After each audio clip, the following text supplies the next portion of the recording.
तो हम एपीएच की बात कर रहे थे और एपीएच में भी हम प्लेसेंटल कॉजेज देख रहे थे और उसमें हमने प्लेसेंटा प्रीविया पढ़ लिया था। एब्रप्शियो प्लेसेंटा थोड़ा इंट्रोडक्शन हो गया था। तो मैंने बताया था एब्रप्शियो प्लेसेंटा का मतलब क्या होता है, pre mature separation of normally situated placenta. Means जो प्लेसेंटा है वो कैसे है, नॉर्मली सिचुएटेड है, राइट।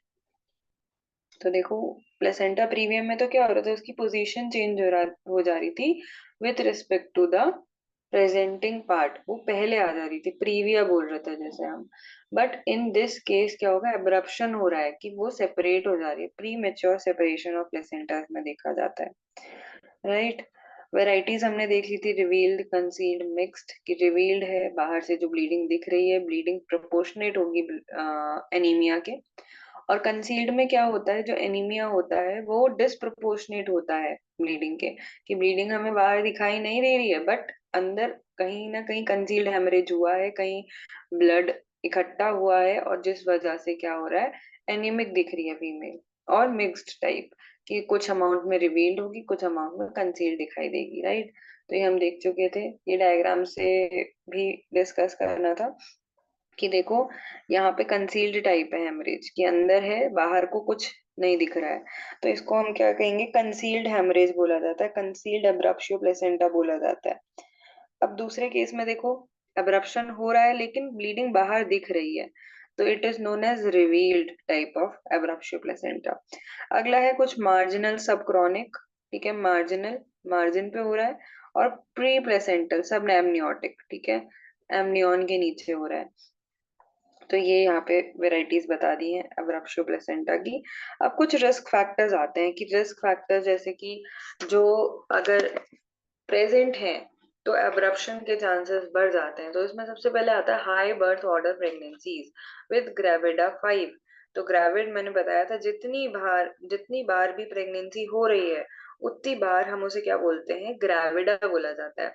तो अगर देखो हाई बर्थ ऑर्डर प्रेगनेंसीज है, यानी बहुत ज्यादा मल्टीपेरस विमेन है, ठीक। तो उस केस में क्या होगा, ग्रेविडा 5 है अगर मान लिया, और या फिर इससे भी ज्यादा है, 3 टाइम्स और more common than first birth, तो इसमें चांसेस बढ़ जाते हैं, ठीक है। क्योंकि इतनी बार डिलीवरी हो रखी होती है, यूट्रस वीक पड़ जाता है, यूट्रस की मसल्स वीक पड़ जाती हैं, ठीक। तो इस चक्कर में अब्रप्शन होने के चांसेस देखे जाते हैं। नेक्स्ट आते हैं advancing as of the mother. कि जैसे जैसे मदर की एज बढ़ती जा रही है, एब्रप्शन का चांस बढ़ता जा रहा है। Next, poor socio economic condition, ठीक, सोशियो इकोनॉमिक कंडीशन अच्छी नहीं है, माल न्यूट्रिशन है, स्मोकिंग है। ये सारे फैक्टर्स क्या करते हैं, ये सारे फैक्टर्स एब्रप्शन को प्रमोट करते हैं, राइट। वेसोस्पाज्म होगा। अब क्या, यूट्रस तो एक इलास्टिक ऑर्गन है बट प्लेसेंटा इलास्टिक ऑर्गन नहीं है। तो यूट्रस में अगर स्पैज्म होता है तो एब्रप्शन होने के चांसेस रहते हैं। तो ये सारे रिस्क फैक्टर्स हमने देखे जिसकी वजह से एब्रप्शन हो सकता है। अब नेक्स्ट यहाँ पे लिखा है कि hypertension is in pregnancy is the most important predisposing factor. ठीक, प्री एक्लेम्सिया, अगर किसी को प्री एक्लेम्सिया है फीमेल को, gestational hypertension and essential hypertension. तो इजेंशियल हाइपरटेंशन बोला जाता है प्राइमरी हाइपरटेंशन को, ठीक है। हाइपरटेंशन दो तरीके का होता है, प्राइमरी सेकेंडरी। अगर प्राइमरी है तो हम उसे इजेंशियल हाइपरटेंशन बोल रहे हैं। All are associated with placental abruption. अगर हाइपरटेंशन की कंडीशन है तो बहुत ज्यादा चांसेस हैं, ठीक है, एब्रप्शन होने के। The association of pre eclampsia and abruptio placenta varies from 10% to 50%। तो 10 से 50% केसेस में देखा जाता है कि एब्रप्शन मिलता है हाइपरटेंशन के केसेस में। तो इसमें मैकेनिज्म क्या रहता है, तो थोड़ा सा नोट करना, मैकेनिज्म क्या रहता है। अब हाइपरटेंशन है, हाइपरटेंशन की वजह से वेसो कॉन्स्ट्रिक्शन देखा जाता है। तो spasm of uteroplacental bed, utero placental bed, ठीक है, स्पाज्म में देखा जाता है, डेसिडुअल स्पाइरल आर्टरी का specially.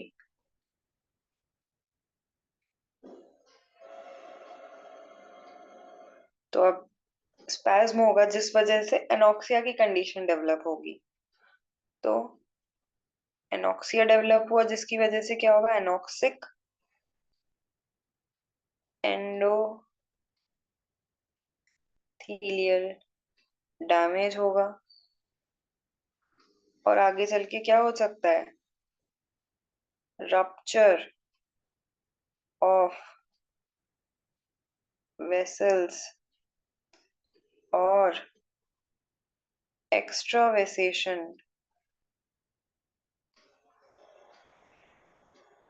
Of blood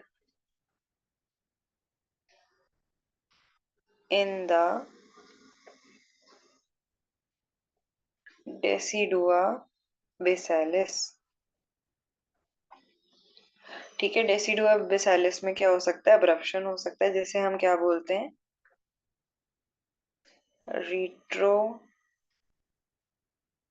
placental haematoma बोला जाता है। ठीक है, रीट्रो प्लेसेंटल हिमेटोमा बोला जाता है जिसको। तो क्या हुआ, स्पाज्म हुआ यूट्रोप्लेसेंटल बेड का, जिसकी वजह से एनॉक्सिया डेवलप होता है, एनॉक्सिक एंडोथीलियल डैमेज होता है। अब जब डैमेज हुआ तो वेसल्स क्या कर जाएंगी, रप्चर कर जाएंगी, जिस वजह से उन रप्चर्ड वेसल्स में से एक्स्ट्रावेसेशन ऑफ ब्लड, ठीक है, ब्लड बाहर आएगा। और कहाँ आएगा, डेसिडुआ बेसालिस में आएगा। ठीक है, जिसे हम क्या कहते हैं, रीट्रोप्लेसेंटल हिमेटोमा बोला जा सकता है। ठीक। अब इसमें कंसील टाइप हेमरेज भी हो सकता है, रिवील टाइप हेमरेज भी हो सकता है, वो डिपेंड करता है क्या कंडीशन है। अब नेक्स्ट आते हैं, ट्रॉमा की कंडीशन है, अगर इसकी वजह से मार्जिनल सेपरेशन हो सकता है, शॉर्ट कॉर्ड की वजह से हो सकता है।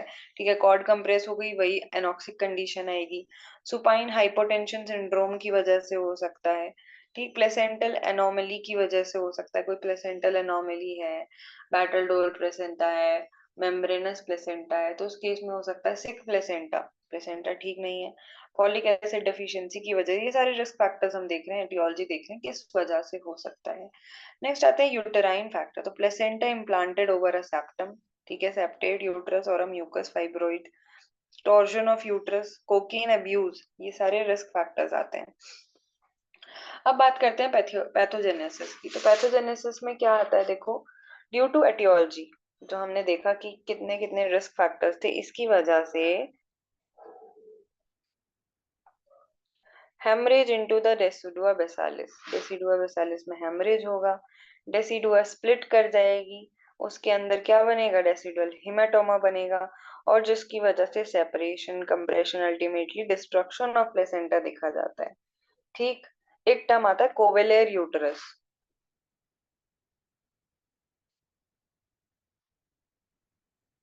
कोवेलेर यूटरस, स्पेलिंग देख लेना। ठीक है, एक बार मैं देख लूं आगे लिखा तो नहीं है, नहीं है, देखो। तो कोवेलेर यूटरस क्या होता है, मिट गया क्या,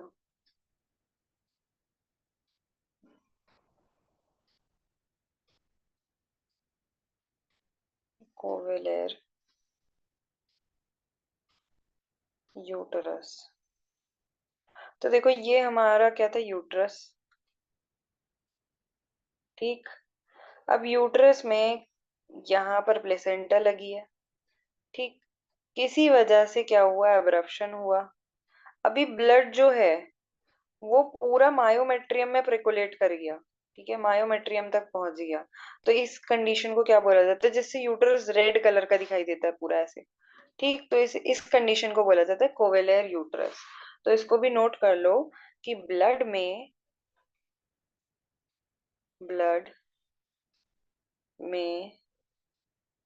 precolate through the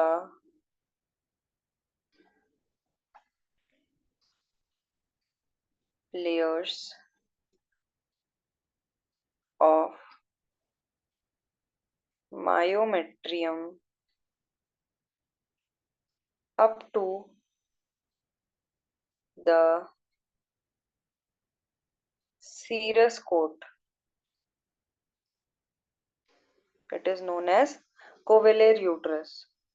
ठीक है, तो ये भी एक कंडीशन रहती है। तो हमने एटियोलॉजी देख ली, पैथोजेनेसिस देख ली, कैसे कैसे सब चीजें हो रही हैं। अब इसका एक क्लिनिकल क्लासिफिकेशन है, जैसे हमने ग्रेडिंग, जैसे हमने प्लेसेंटा प्रीविया में one type two type three type four देखा था, ऐसे ही हम इसकी भी ग्रेडिंग कर सकते हैं। कैसे? ग्रेड जीरो अगर है तो हम कब बोलेंगे ग्रेड जीरो है? क्लिनिकल फीचर्स में बी एब्सेंट। जो क्लिनिकल फीचर्स हैं वो एब्सेंट रहेंगे। Diagnosis is made after inspection of placenta following delivery. तो डायग्नोसिस कैसे बनती है इस केस में? जब प्लेसेंटा डिलीवर हो जाती है तब जाके हमें पता चलता है कि हाँ ये कंडीशन थी, तो इसे हम ग्रेड जीरो बोलेंगे कि क्लिनिकल फीचर्स नहीं आ रहे कोई। ठीक। सेकेंड आता है ग्रेड वन। तो इसमें क्या मिलेगा? इसमें वेजाइनल ब्लीडिंग मिलेगी और वो भी स्लाइट मिलेगी। यूट्रस इरिटेबल मिलेगा, टेंडरनेस में भी मिनिमल और एब्सेंट, सब चीज कम है, मिनिमम है। Maternal BP and fibrinogen level unaffected. ठीक, ना बीपी बढ़ा है ना फाइब्रोनोजन लेवल कम हुए हैं। ठीक। FHS is good, fetal heart sound is good. तो हम इसे क्या कहेंगे? ग्रेड वन कहेंगे, 40% केसेस में देखा जाता है। Next is grade two. तो when we called it grade two, vaginal bleeding mild to moderate है, उधर क्या था? स्लाइड थी, इधर माइल्ड टू मॉडरेट है। Uterine tenderness is always present, important चीज है।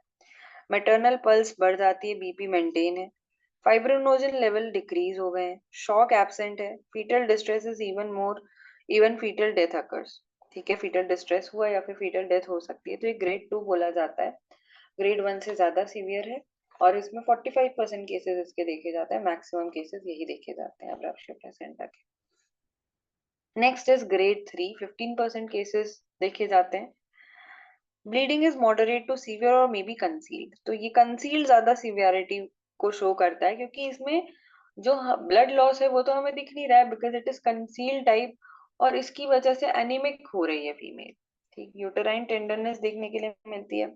Shock is pronounced, foetal death is the rule. ठीक है, तो इसमें फीटल डेथ होना होती ही होती है, मतलब एसोसिएटेड कोगुलेशन डिफेक्ट और एन्यूरिया में कॉम्प्लिकेट। तो एसोसिएटेड क्या हो सकता है? कोगुलेशन डिफेक्ट हो सकता है, एन्यूरिया हो सकता है, तो इस वजह से केस कॉम्प्लिकेटेड भी हो सकता है। तो ये हमने देखा grade three type of abruptio placenta, तो इसकी भी ग्रेडिंग की जा सकती है। अब ये जो ब्लीडिंग होती है रिवील्ड होती है, कंसील्ड होती है, तो इसके कुछ क्लिनिकल फीचर्स हैं। अब कंसील्ड, खाली कंसील्ड नहीं होती, ज्यादातर मिक्स्ड टाइप ऑफ ब्लीडिंग देखी जाती है। राइट, तो इसमें सिम्टम्स क्या मिलेंगे? देखो, अगर रिवील्ड ब्लीडिंग है, सारी की सारी ब्लीडिंग रिवील्ड है, कुछ अंदर नहीं बच रहा है, तो एब्डोमिनल डिस्कम्फर्ट और pain followed by vaginal bleeding. ठीक, एब्डोमिनल पेन होगा, डिस्कम्फर्ट होगा, और उसके बाद क्या होगा? सॉरी, वेजाइनल ब्लीडिंग होगी, उसके बाद एब्डोमिनल पेन या डिस्कम्फर्ट देखने को मिलेगा। फिर इधर क्या है? Abdominal acute intense pain followed by slight vaginal bleeding, the pain become continuous. और इस केस में क्या होगा? कॉन्टिन्यूअस पेन होगा और हल्की फुल्की ब्लीडिंग देखने को मिलेगी। अब कैरेक्टर ऑफ ब्लीडिंग, अब देखो रिवील्ड टाइप है, इसमें तो फ्रेश टाइप ऑफ ब्लीडिंग देखने के लिए मिलेगी। Continuous dark colour slight to moderate. ठीक, रिवील्ड जो एब्रप्शन हो रहा है, हाथों हाथ ब्लीडिंग हो जा रही है, तो इसमें फ्रेश ब्लीडिंग देखने के लिए मिलेगी, डार्क कलर की मिलेगी। इधर क्या होगा? Continuous dark colour, usually slight और ब्लड स्टेन सीरस डिस्चार्ज देखने के लिए मिल सकता है। अभी जनरल कंडीशन जीसी इंपॉर्टेंट है। ठीक, proportionate to the visible blood loss, क्योंकि रिवील्ड है, दिखाई दे रहा है। Shock is usually absent. क्यों? क्योंकि ब्लीडिंग हमें दिखाई दे रही है, उस हिसाब से पेशेंट का ट्रीटमेंट कर देते हैं, फीमेल का ट्रीटमेंट कर देते हैं कि इतनी ब्लीडिंग हुई, चलो इतना हेमरेज हो रखा है, यानी इतना अभी एनीमिक हुई है फीमेल। ठीक, हम उसको प्रोपोर्शनेटली मॉनिटर कर सकते हैं और उसको हम ट्रीट भी कर सकते हैं। But in case of mix हमें पता ही नहीं है कितनी ब्लीडिंग हुई है और कितना एनीमिया हुआ है। ठीक, जनरली हम एनीमिया टेस्ट नहीं कराते हैं, एचबी टेस्ट। ठीक, तो शॉक में भी pronounced which is out of proportion of the visible loss, तो शॉक की कंडीशन उसमें जा सकती है। Pallor related to the visible blood loss, pallor देखने के लिए मिलता है। पेलर इज यूजुअली सीवियर, क्योंकि इनिशियल केसेस में हमें पता ही नहीं चल रहा है, and out of proportion of visible bleeding. ठीक है, जितनी ब्लीडिंग दिखाई दे रही है उसके ज्यादा ही पेलर मिल रहा है। Features of pre eclampsia may be absent, इस केस में एब्सेंट हो सकते हैं, इसमें फ्रीक्वेंट एसोसिएशन देखने के लिए मिलता है। यूटेराइन हाइट, तो proportionate to the gestation period may be disproportionately enlarged and globular, तो ये important है। ठीक, क्योंकि अंदर क्या एब्रप्शन हो रखा है, उसकी वजह से एनलार्ज दिख सकता है, ग्लोबुलर दिख सकता है, और कई बार कोवेलर यूट्रस देखने के लिए मिल सकता है। Uterine feel, normal feel with localized tenderness, contractions frequent and local amplitude. फिर आता है uterus tense, tender and rigid. ठीक है, fetal parts can be identified easily. तो reveal type of bleeding is less severe than the concealed type of bleeding. ठीक, तो जो revealed type है उसमें फीटल पार्ट्स आइडेंटिफाई किए जा सकते हैं, मिक्स्ड में डिफिकल्टी टू मेक आउट। ठीक, एफएचएस यूजुअली प्रेजेंट होती है, और मिक्स्ड टाइप में या फिर कंसील्ड टाइप में यूजुअली एब्सेंट देखने के लिए मिलती है। ठीक है, अब यूरिन आउटपुट लिखा है लास्ट में कि यूरिन आउटपुट नॉर्मल मिलेगा इन केस ऑफ रिवील्ड, और मिक्स्ड के केस में यूजुअली डिमिनिश्ड देखने के लिए मिलता है। अब आते हैं कॉम्प्लिकेशंस। जैसे हमने कॉम्प्लिकेशंस देखी थी कहाँ, इन केस ऑफ प्लेसेंटा प्रीविया, तो वहां पर भी हमने मैटरनल और फीटल कॉम्प्लिकेशंस के बारे में बात करी थी। सेम यहाँ पर भी एब्रप्शियो प्लेसेंटा के केस में हम मैटरनल फीटल कॉम्प्लिकेशंस के बारे में बात करने जा रहे हैं। तो देखो, सबसे पहले आते हैं कि मैटरनल कॉम्प्लिकेशंस। तो इसमें भी कॉम्प्लिकेशंस वेरी करती हैं कि अगर मैटरनल ब्लीडिंग है, और वो भी कैसी है, रिवील्ड है, कंसील्ड है। ठीक, तो मैटरनल कॉम्प्लिकेशंस क्या हो सकते हैं, और अगर फीटल कॉम्प्लिकेशंस हैं तो ब्लीडिंग रिवील्ड है या कंसील्ड, उस पर डिपेंड करता है कि फीटल कॉम्प्लिकेशंस क्या हो सकते हैं। तो देखो, अगर मैटरनल ब्लीडिंग रिवील्ड है, ठीक, तो इसमें क्या होगा, मैटरनल डेथ रेयर होती है। अगर रिवील्ड है तो मैटरनल डेथ इज रेयर। क्यों? क्योंकि इसमें कॉम्प्लिकेशन में ये होगा क्योंकि जो ब्लड लॉस है वो प्रोपोर्शनेट ब्लड लॉस आ रहा है मैटरनल हेल्थ के। ठीक है, कि यहाँ पर इतना ब्लड लॉस हुआ है तो इतना एनीमिया हमें दिख रहा है, पैलर देखने के लिए मिल रहा है, तो इसमें इसलिए मैटरनल डेथ की कंडीशन रेयर हो जाती है रिवील्ड ब्लीडिंग में। अभी कंसील्ड में क्या होगा, कंसील्ड में हेमरेज हो सकता है, कंसील्ड हेमरेज है ही। ठीक, इस केस में शॉक हो सकता है, पीछे भी हमने देखा। डीआईसी हो सकता है, डीआईसी की फुल फॉर्म बहुत बार बता चुकी हूँ, डिसेमिनेटेड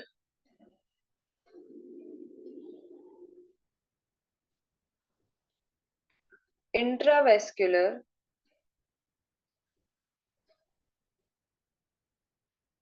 कोएगुलेशन। ठीक है, डीआईसी देखने के लिए मिल सकता है, ब्लड कोगुलेशन डिसऑर्डर्स देखने के लिए मिल सकते हैं, इसके अलावा ओलिग्यूरिया देखने के लिए मिल सकता है।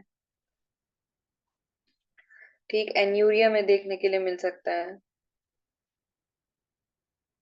रीनल इस्चीमिया देखने के लिए मिल सकता है, ट्यूबुलर नेक्रोसिस देखने के लिए मिल सकती है। ये सारे कॉम्प्लिकेशन है मैटरनल में, मदर में, अगर कंसील्ड हेमरेज है। ठीक है, ट्यूबुलर नेक्रोसिस देखने के लिए मिल सकती है। ठीक, तो ये तो हमने बात कर ली कि मदर में क्या क्या कॉम्प्लिकेशंस हो सकते हैं ड्यू टू एब्रप्शियो प्लेसेंटा। आगे चलते हैं, फीटस। फीटस में अगर रिवील्ड टाइप की ब्लीडिंग है, ठीक, तो क्या कॉम्प्लिकेशन हो सकते हैं, तो इसका मेन कॉम्प्लिकेशन डेथ होता है, लेकिन ओनली 25 to 30%, 25 to 30% केसेस में ही देखा जाता है कि फीटल डेथ हो रही है in case of revealed bleeding, क्योंकि रिवील्ड है, हमें अलार्मिंग साइन पहले ही मिल जाता है जिससे हम उसको ट्रीट कर सकते हैं। बट अगर कंसील्ड ब्लीडिंग है तो फीटल डेथ के चांसेस बहुत ज्यादा हाई होते हैं, फीटल डेथ बहुत हाई चांसेस, तो 50 to 100% चांसेस इसमें होते हैं। ठीक है, क्यों? क्योंकि इस कंडीशन में कंसील्ड हैमरेज हुआ, प्री मेच्योरिटी हो सकती है, प्री मेच्योरिटी का केस हो सकता है, एनॉक्सिया डेवलप हो सकता है। ठीक है, प्लेसेंटा सेपरेट हो गई है, तो प्लेसेंटा सेपरेट होगी तो ना न्यूट्रिशन मिल पाएगा, ना प्रॉपर ऑक्सीजन मिल पाएगा, ना प्रॉपर ब्लड सप्लाई मिल पा रही है। तो क्यों हो रहा है फीटल डेथ के इंसिडेंट्स क्यों बढ़ जा रहे हैं, due to prematurity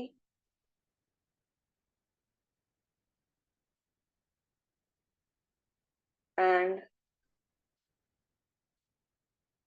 anoxia due to placental separation, right. तो ये हमने देख लिए कॉम्प्लिकेशंस ऑफ एब्रप्शियो प्लेसेंटा। अब मैनेजमेंट कैसे करना है एब्रप्शियो प्लेसेंटा का? तो देखो, the prevention aims at elimination of known factors like to produce placental separation. तो अगर रिस्क फैक्टर्स हमें पता है तो हमें उनको एक्सक्लूड करना है, उनको ठीक करना है। प्री एक्लेम्सिया का केस है तो प्रॉपर मॉनिटरिंग करनी है, ठीक है, मेडिसिन चलती हैं। Correction of anaemia during antenatal period, anaemia correction करना बहुत जरूरी है। Prompt detection and institution of the therapy minimize to grave complications। तो अगर शॉक, ब्लड कोगुलेशन डिसऑर्डर्स और रीनल फेलियर से हमें बचाना है तो प्रॉम्प्ट डिटेक्शन करना जरूरी है, ठीक। प्रॉपर उसका ट्रीटमेंट करना जरूरी है। तो अर्ली डिटेक्शन बहुत जरूरी होता है इसमें। Prevention of known factors likely to cause placental separation, ये हम पढ़ चुके हैं। फिर देखो इसमें मैनेजमेंट में क्या क्या पॉइंट्स आते हैं। Early detection and effective therapy, कि जल्दी से जल्दी डिटेक्ट कर लो कि पैलर क्यों हो रहा है। अगर हमें पैलर देखने के लिए मिल रहा है, अगर प्री एक्लेम्सिया की कंडीशन है तो हमें पता है कि एक रिस्क फैक्टर है, उसको ट्रीट करना है। Needle puncture during amniocentesis should be under ultrasound guidance होने चाहिए, ठीक है। ऐसे ही नहीं कर देना नीडल पंचर, पता चल रहा है कि कोई कॉम्प्लिकेशन हो गया। अवॉइडेंस ऑफ ट्रॉमा, ठीक, अगर कोई ट्रॉमा हुआ है उसको अवॉइड करना, मतलब कि ट्रॉमा को अवॉइड करना, ज्यादा भारी भरकम काम नहीं करने, ठीक है। Specially forceful external cephalic version under anaesthesia. कई बार ऐसा होता है कि सिफेलिक वर्जन किया जाता है बाहर से, ब्रीच प्रेजेंटेशन है, बाहर से वर्जन किया जा रहा है, उसको घुमाया जा रहा है, कई बार बहुत ज्यादा फोर्स से कर देते हैं और उसकी वजह से अब्रप्शन होने के चांसेस रहते हैं। तो ये ट्रॉमा, इस टाइप के ट्रॉमा को अवॉइड करना है। To avoid sudden decompression of the uterus, ठीक है, एकदम से वहां पे दबाव ना पड़े यूट्रस पे, उसको अवॉइड करना है। To avoid supine hypotension, the patient is advise to lie in left lateral position, कि सुपाइन हाइपोटेंशन सिंड्रोम ना हो इसलिए पेशेंट को बोला जाता है कि लेफ्ट लेटरल पोजीशन में ही रहना है। अब क्यों रहना है ये ढूंढ के आओगे, कल बताना। In the later months of pregnancy, routine administration of folic acid, routine administration दिया जाता है फॉलिक एसिड का in early pregnancy of doubtful value, ठीक है। फॉलिक एसिड तो वैसे भी चलाया जाता है, जब हमने एंटीनेटल केयर पढ़ा था तो उसमें देखा था। तो ये मैनेजमेंट रहता है अब्रप्शो प्लेसेंटा का। अब स्कीम ऑफ मैनेजमेंट, कि कैसे कैसे हमें इमरजेंसी में ट्रीट करना है। तो देखो एब्रप्शियो प्लेसेंटा, जैसे हमने प्लेसेंटा प्रीविया का केस पढ़ा था तो उसमें ऊपर एक लाइन लिखी हुई थी, अगर आप लोगों को याद हो, कि all the cases of placenta previa are should be admitted in the hospital, ठीक। यहाँ पे ऐसी लाइन नहीं लिखी है। तो यहाँ पे देखो क्या कंडीशन है, अगर इमरजेंसी है, जनरल एंड एब्डोमिनल एग्जामिनेशन करना है, फीटल स्टेटस चेक करना है, ग्रेड ऑफ एब्रप्शन कि कौन से ग्रेड का एब्रप्शन हुआ है, कोगुलेशन प्रोफाइल करानी है, एबीओ आरएच ग्रुप कराना है, इंपॉर्टेंट चीजें हैं।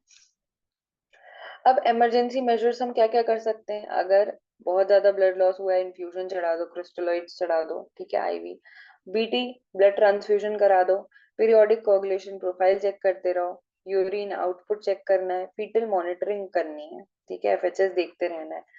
उसके बाद रिससिटेशन कराना है अगर नीड है, ठीक है। इमरजेंसी में ट्रीटमेंट ही यही होता है कि रिससिटेशन कराना है, एयरवे ब्रीदिंग सर्कुलेशन को मेंटेन करना है। रिसंसिटेशन कराने के बाद अगर रिवील्ड ब्लीडिंग है, अगर कंसील्ड ब्लीडिंग है, दो ही केसेस हो सकते हैं। अगर कंसील्ड ब्लीडिंग है तो इसमें हमें डिलीवरी करानी है, ठीक है। कंसील्ड ब्लीडिंग है और एब्रप्शन हो गया है पहले ही, तो उस कंडीशन में हमें क्या करना है, उस कंडीशन में हमें ARM, artificial rupture of membrane और ऑक्सीटोसिन की ड्रिप चढ़ानी है, सिजेरियन डिलीवरी करानी है, ठीक। अगर कॉम्प्लिकेटेड केस है तो हमें सिजेरियन डिलीवरी करानी है, इसके इंडिकेशंस होते हैं कुछ। और अगर कॉम्प्लिकेटेड ज्यादा नहीं है तो हम ARM, artificial rupture of membrane और ऑक्सीटोसिन की ड्रिप चढ़ा सकते हैं, जिससे कि वेजाइनल डिलीवरी हो जाए, लेकिन ये कुछ सिलेक्टिव केसेस में ही किया जाता है। ठीक।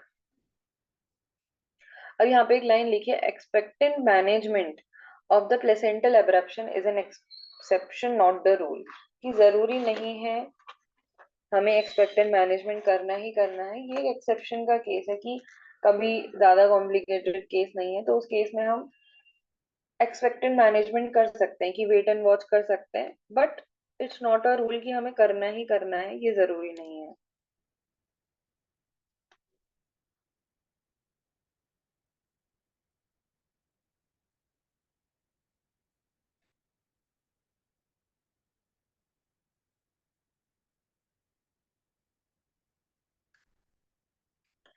अब देखो, नेक्स्ट आते हैं रिवील्ड। तो रिवील्ड टाइप ऑफ हेमरेज में क्या होता है, पेशेंट अगर लेबर में जा चुकी है, पेशेंट लेबर में नहीं गई, अगर लेबर में जा चुकी है, rupture of membrane, artificial rupture of membrane, oxytocin की ड्रिप चलानी है, वेजाइनल डिलीवरी करा देनी है। ठीक। फिर अगर पेशेंट लेबर में नहीं है, तो अगर हमें डिलीवरी करानी है तो हम सी सेक्शन में जा सकते हैं। दूसरा एआरएम, इंडक्शन ऑफ लेबर करा सकते हैं, वेजाइनल डिलीवरी करा सकते हैं। ठीक। अब इसमें लास्ट में लिखा हुआ है कि oxytocics to be continue to improve uterine tone along with blood transfusion. तो हमें ऑक्सीटोसिक्स यानी जो ड्रग्स यूट्रस में कॉन्ट्रैक्शन कराने का काम करती हैं उनको हमें कंटिन्यू रखना है, और जिससे कि क्या होगा, यूटेराइन टोन इंप्रूव होगी, जितना भी मटेरियल है वो बाहर आ जाएगा, जो भी प्लेसेंटा अंदर है वो बाहर आ जाएगी, और हमें ब्लड ट्रांसफ्यूजन कंटिन्यू रखना है क्योंकि अभी हेमरेज होके चुका है। ठीक। तो ये एक मैनेजमेंट स्कीम रहती है वृक्षो प्लेसेंटा की, आता है तो आप लोग ये बना सकते हैं। अभी थोड़ा सा डिफरेंस यहाँ पे बता रहे हैं कि प्लेसेंटा प्रीविया हमने पढ़ा है, वृक्षो प्लेसेंटा पढ़ा है, इनमें क्या डिफरेंस था। ठीक। तो नेचर ऑफ ब्लीडिंग ये पूछ लिया जाता है कई बार 5 मार्क्स में। ब्लीडिंग का नेचर कैसा रहता है, पेनलेस रहती है, अपेरेंटली कॉजलेस रिकरेंट ब्लीडिंग रहती है। अब रक्ष्यो प्लेसेंटा में पेनफुल ब्लीडिंग रहेगी। ठीक। और कई बार प्री एक्लेम्सिया या ट्रॉमा या कॉन्टिन्यूस के केसेस हो सकते हैं। Bleeding is always revealed in case of placenta previa, हमेशा दिखेगी, but in case of abruptio revealed हो सकती है, कंसील्ड हो सकती है, मिक्स्ड हो सकती है, हमने देख लिया। Character of blood, placenta previa में ब्राइट रेड मिलेगा, इधर डार्क कलर का मिलेगा। जनरल कंडीशन एंड एनीमिया, तो ये प्रोपोर्शनेट रहेगा, इसमें आउट ऑफ प्रोपोर्शन भी रह सकता है इन केस ऑफ कंसील्ड, और प्रोपोर्शनेट रह सकता है in case of revealed. Features of pre eclampsia not relevant, और इधर प्रेजेंट इन 1/3 ऑफ केसेस। फिर एब्डोमिनल एग्जामिनेशन तो हमने देखा था, height of uterus proportionate to the gestational age, इसमें मे बी डिस्प्रोपोर्शनेट, अगर कंसील्ड है तो एनलार्ज मिलेगा। Feel of uterus soft and elastic मिलेगा, सॉरी सॉफ्ट एंड रिलैक्स्ड मिलेगा, इधर टेंस मिल सकता है, टेंडर मिलेगा, और रिजिड मिलेगा। माल प्रेजेंटेशन, तो इस केस में माल प्रेजेंटेशन कॉमनली मिलती है, हेड फ्लोट करता रहता है, मैंने बताया था, क्योंकि एंगेज नहीं हो पाता है, वहां पे प्लेसेंटा लगी हुई है। राइट। नेक्स्ट आते हैं unrelated, the head may be engaged. ठीक है, क्योंकि प्लेसेंटा तो नॉर्मली सिचुएटेड है, बस उसका एब्रप्शन हो रहा है। ठीक। नेक्स्ट आते हैं FHS, fetal heart sound usually present होती है, usually absent in conceal type.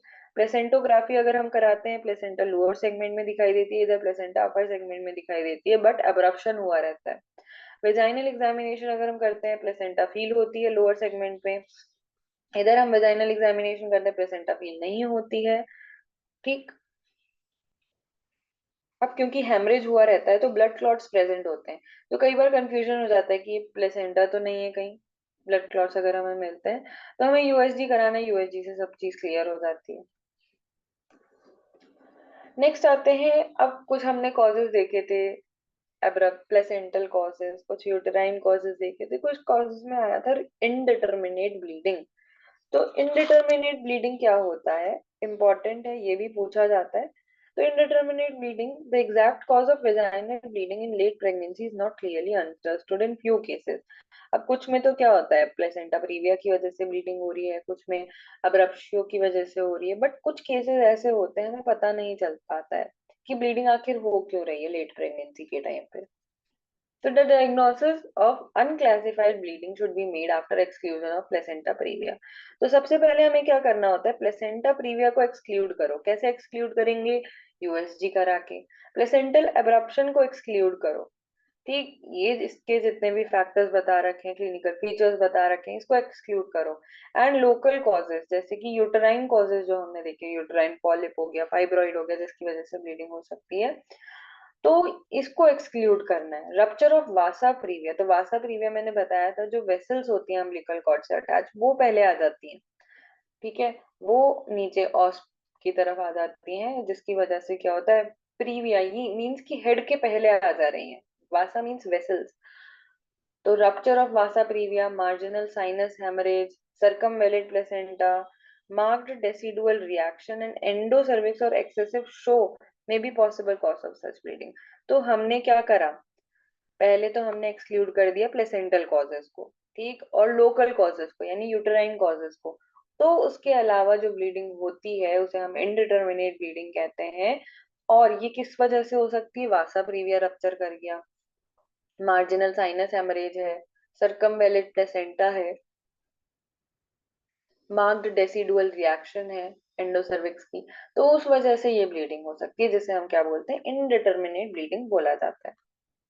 Next आता है वासा प्रीविया। तो वासा प्रीविया देख लेते हैं क्या होता है। The unsupported umbilical vessels in the velamentous placenta lie below the presenting part. तो प्रीविया का मतलब ही यही है कि पहले आ जा रही है चीज प्रेजेंटिंग पार्ट के।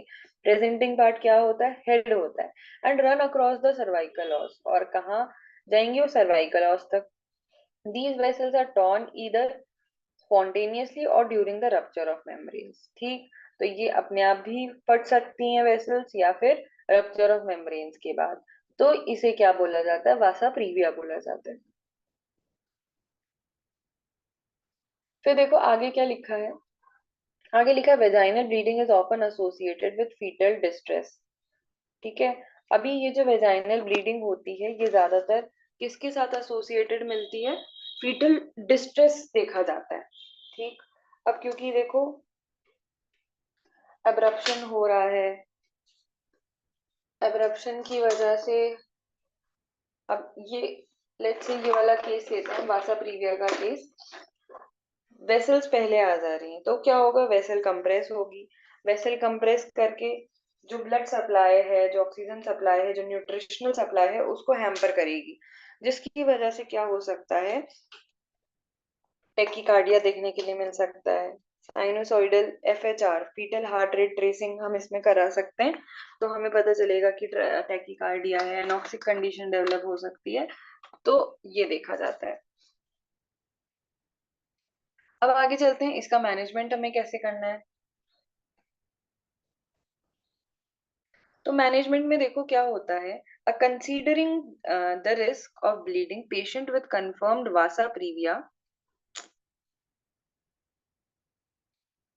Needs antenatal admission of 28 to 32 weeks. अगर वासा प्रीविया का केस है, जैसे हमने प्लेसेंटा प्रीविया में देखा था कि सारे ही पेशेंट अगर प्लेसेंटा प्रीविया वाली हैं तो उनको एडमिट कराना जरूरी होता है, वैसे ही इसमें 28 टू 32 वीक्स ऑफ जेस्टेशन में इनको एडमिट कराना जरूरी है।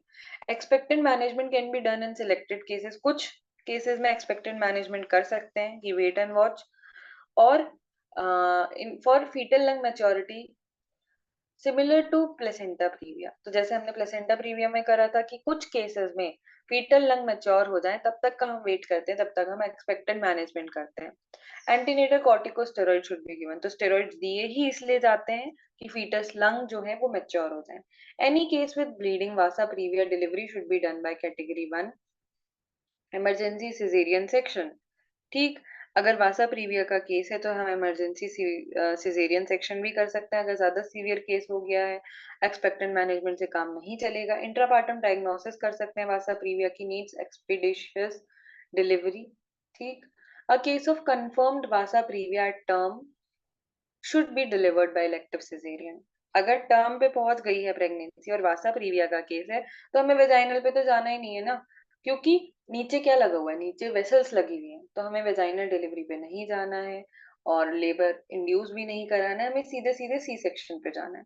नियोनेटल ब्लड ट्रांसफ्यूजन में बी नीडेड, तो हेमरेज के केस में ब्लड ट्रांसफ्यूजन जरूरी हो जाता है, ब्लड ट्रांसफ्यूजन चाहिए होता है, क्योंकि वेसल्स अगर कंप्रेस होंगी तो वो क्या करेंगी, ब्लड सप्लाई को हिंडर करेंगी। ठीक है, ब्लड सप्लाई को हैम्पर करेंगी, जिस वजह से दिक्कत आ सकती है। तो ये हमने देखा इंडिटरमिनेट ब्लीडिंग का मैनेजमेंट। तो ये हमारा एपीएच समाप्त तो होता है। आई होप कि आप लोगों को समझ आया होगा। ठीक है।